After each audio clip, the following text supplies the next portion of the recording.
بسم اللہ الرحمن الرحیم۔ السلام علیکم سجنوں متروں، میں ہوں ارشد یاسین اور آپ دیکھ رہے ہیں ریڈار۔ سجنوں متروں، کراچی میں متحدہ قومی موومنٹ نے ایک بار پھر زبردست دھمکی دے دی ہے، اور حکومت کو دھمکی دی ہے، اس وقت دی ہے جب حکومت کے اپنے پاؤں لڑکھڑا رہے ہیں، ایک ووٹ کی اکثریت پہ وفاقی حکومت، اور اب متحدہ قومی موومنٹ نے بھی دھمکی دے دی۔ انہوں نے کہا جناب ہمارے مطالبے نہ مانیں گے 15 جنوری تک تو ہم حکومت سے علیحدہ ہو جائیں گے۔ یہ دھمکی فرینڈلی دھمکی ہے یا واقعی انہوں نے فیصلہ کر لیا حکومت کو چھوڑنے کا؟ اس پہ بات کر لیتے ہیں سجنوں متروں۔ ساتھ ساتھ ہم یہ بھی آج آپ کے سامنے رکھتے ہیں جو متحدہ قومی موومنٹ کے تمام دھڑوں کو یکجا کرنے کی بات ہو رہی تھی، مطلب ان کا اتحاد جو ہو رہا تھا وہ مجبوری ہے، ضرورت ہے، یا پھر کسی کی خواہش ہے، یہ بھی آج آپ کے سامنے میں رکھتا ہوں۔ اور ساتھ ساتھ سجنوں متروں، گورنر کسی بھی صوبے کا ہو، صدر اور گورنر ہمیشہ غیر جانبدار ہم سنتے آئے ہیں کہ ہوتے ہیں۔ یہ ایک وقت تھا جب صدر اور گورنر جن کو لگایا جاتا تھا وہ اپنی پارٹی کے عہدوں سے مستعفی ہو جاتے تھے تاکہ یہ تاثر دیا جائے کہ ہم غیر جانبدار۔ آصف زرداری نے ایسا کھیل کھیلا کہ جب صدر تھے اور ساتھ ساتھ ایک بڑی پارٹی کے سربراہ بھی تھے، لوگوں نے بڑا شور مچایا، لیکن آصف زرداری نے ایک نہ مانی، آخری وقت تک صدر بھی رہے اور پارٹی کے سربراہ بھی رہے۔ یہ پہلی خلاف ورزی تھی، اور اب تو چلن ہی یہ ہو چلا ہے، گورنر ہوں، صدر ہوں، کوئی بھی ہوں، وہ پارٹی کے نہ صرف وفادار رہتے ہیں بلکہ پارٹی کے اجلاسوں میں بھی بیٹھتے ہیں۔ سجنوں متروں، آج میں یہی بات آپ کے سامنے رکھ رہا ہوں کہ سندھ کا گورنر ایک پارٹی کے اتحاد کے لیے ہی کیوں بھاگ دوڑ کر رہا ہے، باقی معاملات پر اس کی توجہ کیوں نہیں؟ یہ بھی میں آج آپ کے سامنے رکھتا ہوں۔ اور ساتھ ساتھ سجنوں متروں، بلاول ہاؤس میں بھی آنن فانن ایک اجلاس رکھ لیا گیا۔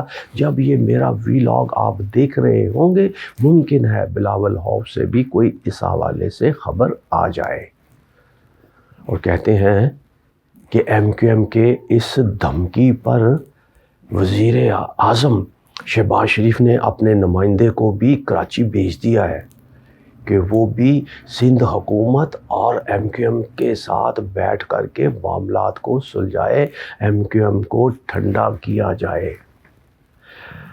ایاز صادق کراچی میں موجود ہیں، اور آج جب آپ میرا ویلاگ دیکھ رہے ہوں گے اس وقت وہ بلاول ہاؤس میں بھی اور متحدہ قومی موومنٹ کے رہنماؤں سے بھی ملتے جلتے آپ کو نظر آئیں گے۔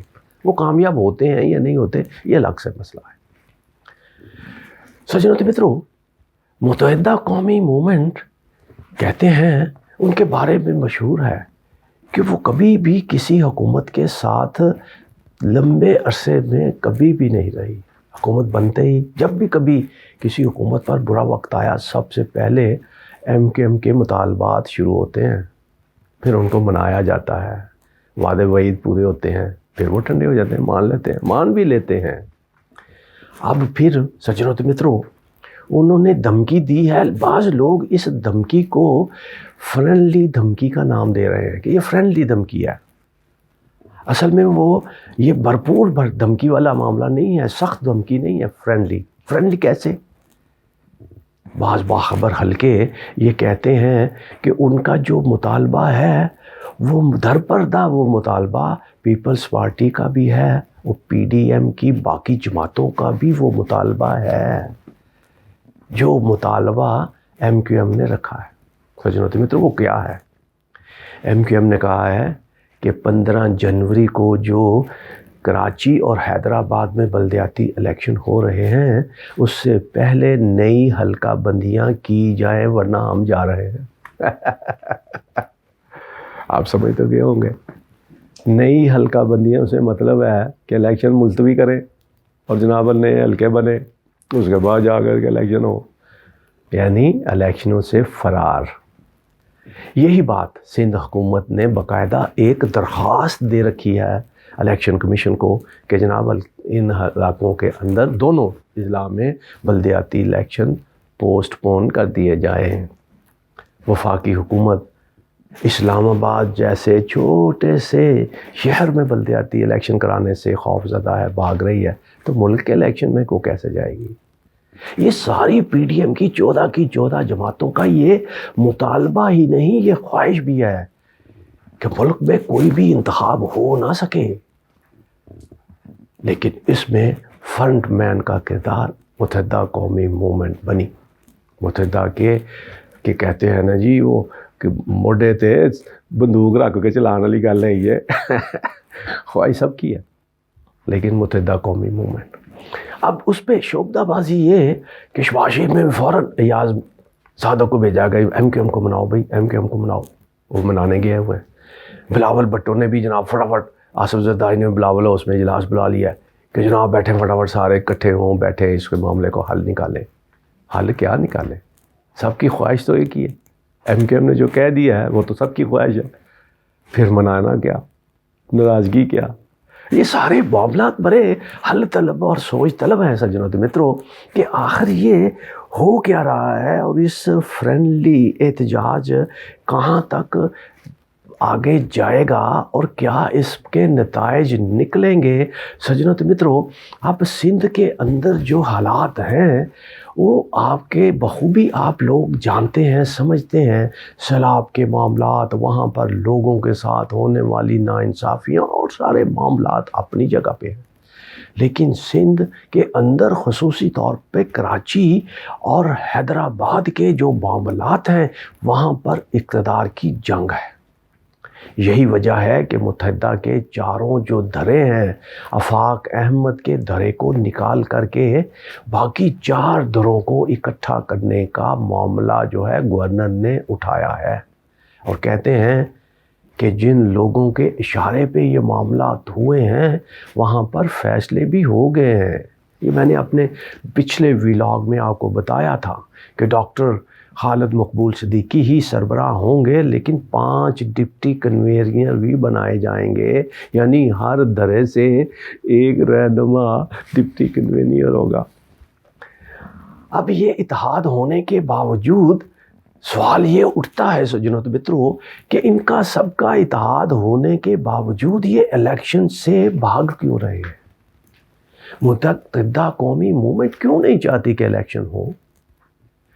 ہمیشہ ہم نے تو یہ سنا کہ حکومت کی تو ہمیشہ یہ خواہش ہوتی ہے کہ ان کے حکومت کے دور میں ہی الیکشن ہو، بھلے بلدیاتی ہوں، بھلے ضمنی ہوں، بھلے کوئی اور انتخابات ہوں، لیکن ان کے متحد ہی ہوں، ان کی حکومت کے اندر ہی ہوں، وہ خوشی سے کرواتے ہیں۔ ہمیشہ یہ تاریخ کا حصہ رہا ہے، لیکن یہ پہلی حکومت ہے جو انتخابات سے بھاگ رہی ہے، جو حکومت اور حکومت کے میں شامل جماعتیں بھاگ رہی ہیں، اور ان کو سمجھ لیجئے لوگ الیکشن کا نام لے کے ان پر طنز کرتے ہیں، وہ الیکشن کے نام سے بھڑک جاتی ہیں، بھرم ہو جاتی ہیں۔ اب متحدہ قومی موومنٹ کی اس فرینڈلی دھمکی کے نتائج کیا ہوں گے، لوگ اس کے بارے میں بھی بخوبی جانتے ہیں۔ سجنوں تو متروں، بعض باخبر حلقے کہتے ہیں کہ سندھ حکومت فوری طور پہ ان کے مطالبات مان لے گی، اور ایاز صادق جو ہے وہ بھی کامیاب ٹھہریں گے کہ جناب دیکھ لیں ہم نے سندھ حکومت کو بھی منا لیا اور متحدہ قومی موومنٹ کو بھی منا لیا، اور سارے اکٹھے ہو گئے اور معاملات ایسے ہی چلتے رہیں گے۔ مسئلہ کیا؟ مسئلہ وہی کہ الیکشن نہیں ہونے چاہیے، کراچی میں اور حیدرآباد میں الیکشن نہیں ہونے چاہیے۔ اب نیا ٹرینڈ ایم کیو ایم کہ حلقہ بندیاں نہیں کی جائیں، لیکن اس کو ہم اس کے ساتھ جوڑ دیتے ہیں اسلام آباد کے اندر بلدیاتی الیکشن جو اب عدالت سے فیصلہ آئے گا، اس کی بنیاد پہ اس معاملے کا جائزہ لیا جا سکے گا کہ اب کراچی میں اور حیدرآباد میں انتخابات اپنی مقررہ مدت میں اور اپنی مقررہ تاریخ پر ہی ہوں گے، یا پھر یہ 14 جماعتیں ایک بار پھر بھاگنے میں کامیاب ہو جائیں گی اور 15 کو بھی وہاں پر الیکشن نہیں ہوں گے. یہ دیکھتے ہیں سجنوں. متروں اپنا بہت خیال رکھیے. پاکستان زندہ باد.